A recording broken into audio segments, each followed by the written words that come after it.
പറഞ്ഞു? മമ്മൂക്കിയെ ഇഷ്ടമാണ്, ലാലേട്ടനെ ഇഷ്ടമാണ്, എന്നാലും കൂടുതൽ ഇഷ്ടം ലാലേട്ടനെയാണെന്ന് സരിത പറഞ്ഞു. അടുത്ത ചോദ്യം ചോദിച്ചു, ഇഷ്ടപ്പെട്ട നടിയാരാ? പറഞ്ഞു മഞ്ജു ചേച്ചിയെ ഇഷ്ടമാണ്, കാവ്യനെ ഇഷ്ടമാണ്, എന്നാലും കൂടുതൽ ഇഷ്ടം എന്നെ തന്നെയാണ്, സരിതയെ തന്നെയാണെന്ന് സരിത പറഞ്ഞു. ഞാൻ അടുത്ത ചോദ്യം, ഇഷ്ടപ്പെട്ട രാഷ്ട്രീയ നേതാവാരാ? ഒരു സംശയമില്ല, ഉടനെ പറഞ്ഞു ഉമ്മൻചാണ്ടി സാർ. എന്താ കാര്യം എന്ന് ചോദിച്ചപ്പോ എന്ത് വന്നാലും സാറ് തളരത്തില്ല, അതുകൊണ്ടാണ് സാറിന് ഇത്ര ഇഷ്ടം. കേരളത്തിൽ ഉമ്മൻചാണ്ടിക്ക് ആരുടെയെങ്കിലും കയ്യിൽ നിന്ന് സർട്ടിഫിക്കറ്റ് കിട്ടിയിട്ടുണ്ടെങ്കിൽ അത് സരിതാ നായരുടെ കയ്യിൽ നിന്ന് മാത്രമാണ്.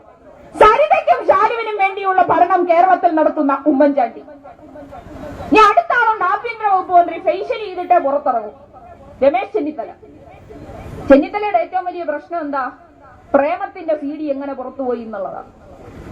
പ്രേമം ആര് അപ്ലോഡ് ചെയ്തു എന്നോർക്ക് ഉമ്മൻചാണ്ടി രമേശ് ചെന്നിത്തല ഉറക്കമില്ലാതെ ഇങ്ങനെ നടന്നുകൊണ്ടിരിക്കുക.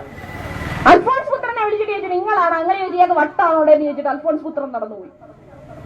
റോമിയിൽ 3 പെൺകുട്ടികൾ കേരളത്തിന്റെ പോലീസിന് മുമ്പിലൂടെ നടന്നു നീങ്ങിയിട്ട് അവരെ കൃത്യമായി പിടിക്കുവാനോ അവർക്കാവശ്യമായ സുരക്ഷിതത്വം ഏർപ്പെടുത്താനോ കേരളത്തിൽ ഉമ്മൻചാണ്ടിയുടെയും രമേശ് ചെന്നിത്തലയുടെയും പോലീസിന് സാധിച്ചിട്ടില്ല. എവിടാ സ്ത്രീകൾക്ക് സുരക്ഷിതത്വം? കോൺഗ്രസിന്റെ പാർട്ടി ഓഫീസിനകത്ത് ഒരു സ്ത്രീയെ കൊന്ന് ചാക്കിൽ കെട്ടി സൂക്ഷിച്ചു വച്ചിരിക്കുക, തൂത്ത് വൃത്തിയാക്കാൻ വരുന്ന രാധ എന്ന് പറയുന്ന സ്ത്രീയെ. കിളിരൂര്, കൊട്ടിയം, കേരളത്തിലെ എല്ലാ നഗരങ്ങളും ഇന്നറിയപ്പെടുന്നത് സ്ത്രീ പീഡനങ്ങളുടെ പേരിലാണ്. കോൺഗ്രസിന്റെ നേതാക്കന്മാർ സ്ത്രീ പീഡകരായി, സ്ത്രീ പീഡനത്തിന്റെ ഏറ്റവും വലിയ മാതൃകയായി മാറുന്ന കാലഘട്ടത്തിലൂടെ നമ്മൾ കടന്നു പോകുന്നു. ആ രൂപത്തിൽ സ്ത്രീകൾക്ക് പുറത്തിറങ്ങി നടക്കുവാൻ കഴിയാത്ത ഭരണമായി ഉമ്മൻചാണ്ടിയുടെ രമേശ് ചെന്നിത്തലയുടെ ഭരണം മാറിയിരിക്കുകയാണ്. ഓരോ വകുപ്പും ഇങ്ങനെ.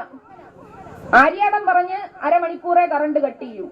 ഇപ്പൊ പറയുമ്പോ കേട്ടേന്റെ തെറ്റ അരമണിക്കൂറെ കറണ്ട് കിട്ടൂ എന്നാണ് പറഞ്ഞതെന്നാണ്.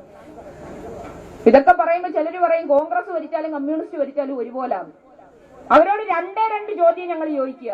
ഒന്ന്, VS അച്യുതാനന്ദൻ കേരളം ഭരിച്ചപ്പോൾ, സഖാവ് AK ബാലൻ കേരളത്തിന്റെ വൈദ്യുതി വകുപ്പ് മന്ത്രിയായിരുന്നപ്പോൾ 5 വർഷത്തിനിടയിൽ 5 മിനിറ്റെങ്കിലും പവർ കട്ടുണ്ടായോ?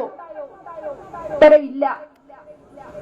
VS അച്യുതാനന്ദൻ കേരളം ഭരിച്ചപ്പോൾ, സഖാവ് AK ബാലൻ കേരളത്തിന്റെ വൈദ്യുതി വകുപ്പ് മന്ത്രിയായിരുന്നപ്പോൾ 5 വർഷത്തിനിടയിൽ 5 രൂപയെങ്കിലും കറണ്ട് ചാർജ് കൂട്ടിയോ? ഉത്തരവില്ല.